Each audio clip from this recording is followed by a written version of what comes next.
Hello friends, welcome to daily fresh recipes. நம்ம இன்றைக்கி வத்த குழம்பு எப்படி செய்யலான்னு பார்ப்போம்.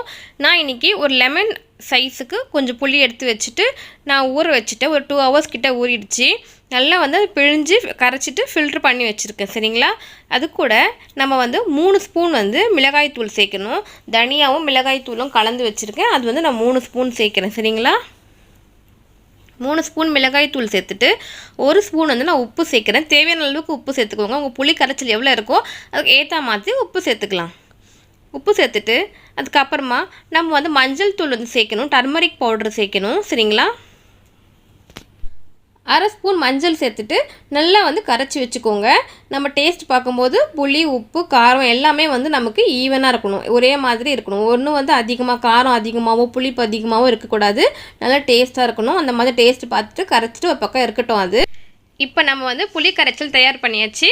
அது ஒரு பக்கம் இருக்கட்டும். ஒரு பேன் வச்சுக்கோங்க. பேனில் 4 ஸ்பூன் ஆயில் சேர்த்துக்கோங்க.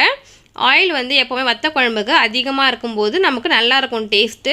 நான் இன்றைக்கி 4 ஸ்பூன் ஆயில் சேர்க்க நல்லா ஹீட் ஆகட்டும். சரிங்களா? நல்லா ஆயில் நல்லா ஹீட் ஆன பிறகு கொஞ்சமாக கடுகு, கொஞ்சம் சீரகம், கடுகு சீரகம் நல்லா பொரிஞ்சு வரணும். பொரிஞ்சு வந்த பிறகு நம்ம கருவேப்பிலை சேர்க்கணும்.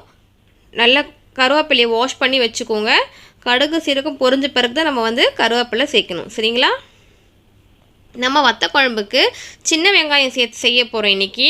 அப்போ தான் கல்யாண வீட்டில் போடுற வத்த குழம்பு மாதிரி நமக்கு டேஸ்டியாக கிடைக்கும்.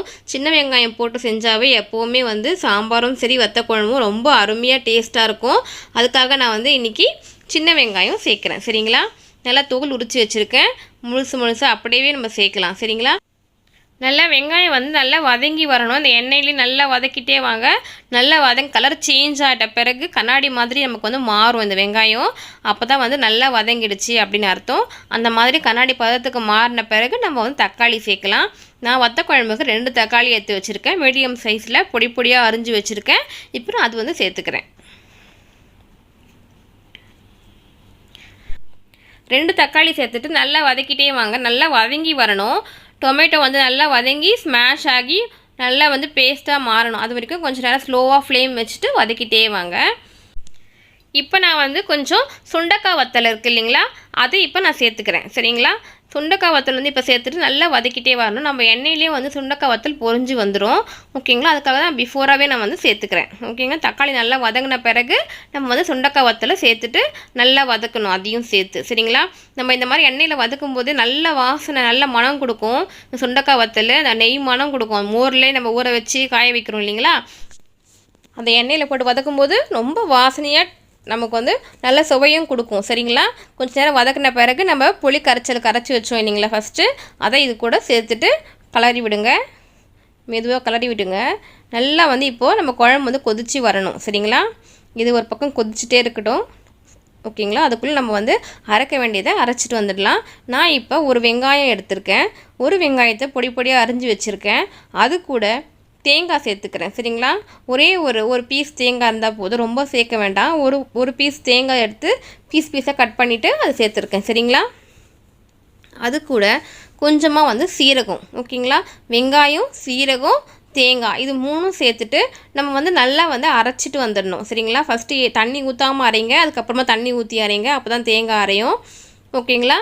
நம்ம இந்த மாதிரி நல்ல பேஸ்ட்டாக இந்த மாதிரி தண்ணியாக வர மாதிரி நம்ம அரைச்சி வச்சுக்குவோம். ஓகேங்களா? அதுக்குள்ளே நம்ம ஏற்கனவே குழம்பு அடுப்பில் கொதிச்சுட்டே இருக்குது. அது என்ன ஆச்சு நம்ம போயிட்டு பார்ப்போம். இங்கே பாருங்க, நல்லா கொதித்து சுண்டி வந்திருக்குது. ஓகேங்களா? நமக்கு மேலே எண்ணெய் மேலே வரும். சரிங்களா? கொதித்து திக்காயிட்டு வரும்போது எண்ணெய் மேலே வரும் நமக்கு. இந்த மாதிரி கொதிச்சுட்டு நம்ம குழம்பு தயாராகிடுச்சு. நம்ம இப்போ இறக்கணும் அப்படிங்கிற சமயத்தில் நம்ம அரைச்சி வச்ச தேங்காய் விழுதை இதில் ஊற்றிடணும். தேங்காய், வெங்காயம், சீரகம் போட்டு அரைச்சோம் இல்லைங்களா, அதை இது கூட சேர்த்துடுவோம். சேர்த்துட்டு நல்லா கிளறி விடுங்க. நம்ம இந்த மாதிரி செய்யும்போது வத்த குழம்பு ரொம்ப ஈஸியாக இருக்கும்.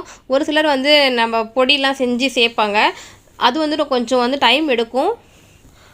அதை விட இது மாதிரி செஞ்சு பாருங்கள், செம்ம டேஸ்டியாக இருக்கும். ஈஸியாகவும் சிம்பிளாகவும் செய்யக்கூடிய வத்த குழம்பு இது. நமக்கு சுவையாக இருக்கும். ஒரு 5 மினிட்ஸ் வந்து ஸ்டவ்லேயே இருக்கட்டும். தேங்காய் ஊற்றிருக்கோம் இல்லைங்களா, கொஞ்சம் ஒரு கொதி வரா மாதிரி வரும்போது நம்ம வந்து ஃப்ளேம் ஆஃப் பண்ணிடலாம். சரி, ரொம்ப கொதிக்க விடணும் அவசியம் இல்லை. தேங்காய் ஊற்றின பிறகு ஜஸ்ட்டு கொஞ்சம் ஹீட் ஆகிட்டு இந்த மாதிரி பபுள்ஸ் லைட்டாக வருது இல்லைங்களா, இந்த மாதிரி கொஞ்சம் வந்தவுடனே நம்ம வந்து ஃப்ளேம் ஆஃப் பண்ணிடலாம். நம்மளோட வத்த குழம்பு தயாராகிடுச்சு.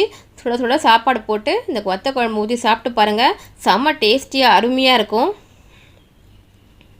கல்யாண வீட்டில் சாப்பிட்ற மாதிரியே இருக்கும் இந்த வத்த குழம்பு. சாப்பிட்டு பாருங்கள், செஞ்சு பாருங்கள், எப்படி இருக்குது சொல்லிட்டு கமெண்ட் பாக்ஸில் கமெண்ட் பண்ணுங்கள். If you like my channel please subscribe. Thanks for வாட்சிங் my dear friends. Thank you very much.